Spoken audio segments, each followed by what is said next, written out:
we are going to go to the good news because Matthew has something to tell us about celebrating. Pennsylvania is leading the country.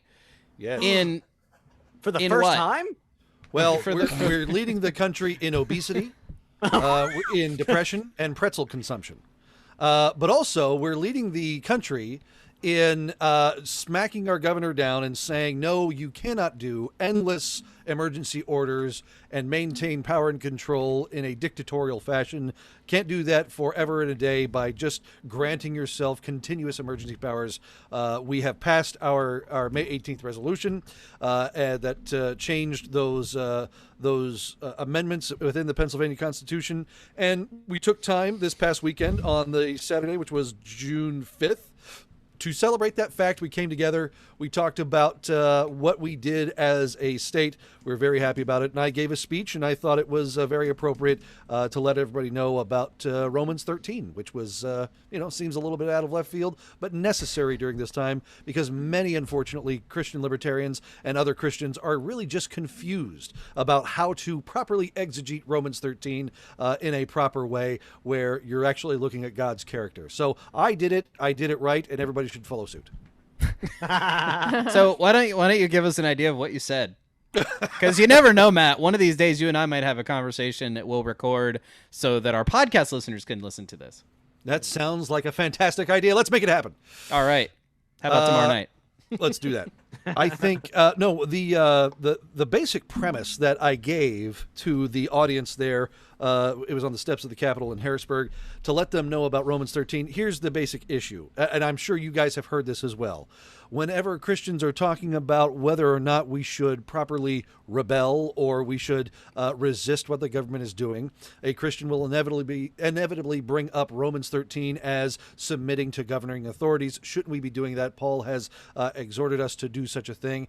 And the answer is not no, but yes. And praise God and thank God for Romans 13 that we're able to read it properly. Because if you're looking at it in a proper scope, understanding God's view of proper governance, what he actually thinks of government. By the way, in the book of Samuel, you might want to take a look at it because it does not bode well for governments.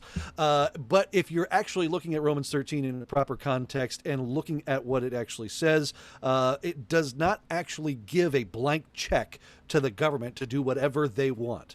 It is not there just for people to abuse and use by their whims. The government is thusly still controlled by the law of God and still controlled by the rights of people, and should be exhorted to do so as well. So, but Matthew, government is just the things that we do together. We're all in this together. Doug is beyond help. Well, and the real comeback to that, and the beauty of voting in Pennsylvania, I guess it was May 18th for me, was that it counted toward an actual policy that was, it became part of the Pennsylvania Constitution. It wasn't just this sort of blind faith or trust in a particular individual to carry out promises that they either possibly can't even deliver on, or that they might reject later on down the road or change their mind or whatever. So it was very specific. So this is in a way, I'm betraying what I just was sarcastic about and saying that, like, this was the people of Pennsylvania coming together and doing something, together.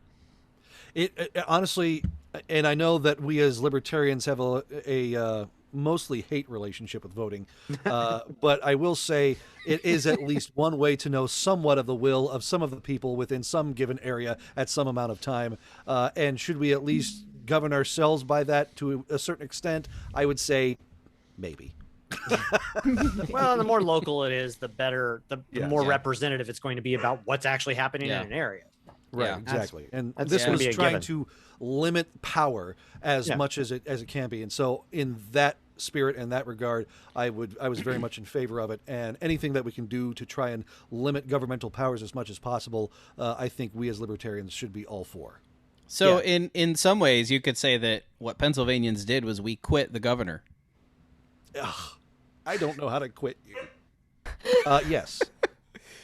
At some point, this is kind of slightly beside what the point you're trying to make here. I think it's probably worthwhile to suggest or differentiate how libertarians are not necessarily against voting per se. What we're against is kind of the philosophical underpinnings that is democracy and political democracy. And there's something to be said about democratizing something even and making it more accessible to more people. But there's a difference between voting and democracy per se. And what we mean by that is something along the lines of, the democracy as in like Hans Hermann Hoppe's notion, democracy, the god that failed. Why did it fail? And what is it about democracy that's problematic per se? So there's the name Demos in that in that treatment. Yeah, I believe so. Okay, just sure. Yeah, I mean, he's a smart guy. So. I just want to make sure. Yes, yeah. But you're absolutely right, and I actually, it's interesting that you bring that up, and I think that there's a longer format discussion to be had about the two instances of voting democracy and democratization, because democratization is what we do in the market every day, all day, is that we choose and vote with the dollars in our feet. And that is good and right and should be encouraged. Yeah. However, in trying to use governmental powers by the will of 51%, by the power of 51%, we can tell anybody and everybody what to do with their lives, and that's just wrong. Yeah, exactly. Except if you're the governor of Pennsylvania and you want to stop them from using emergency powers, then that's right.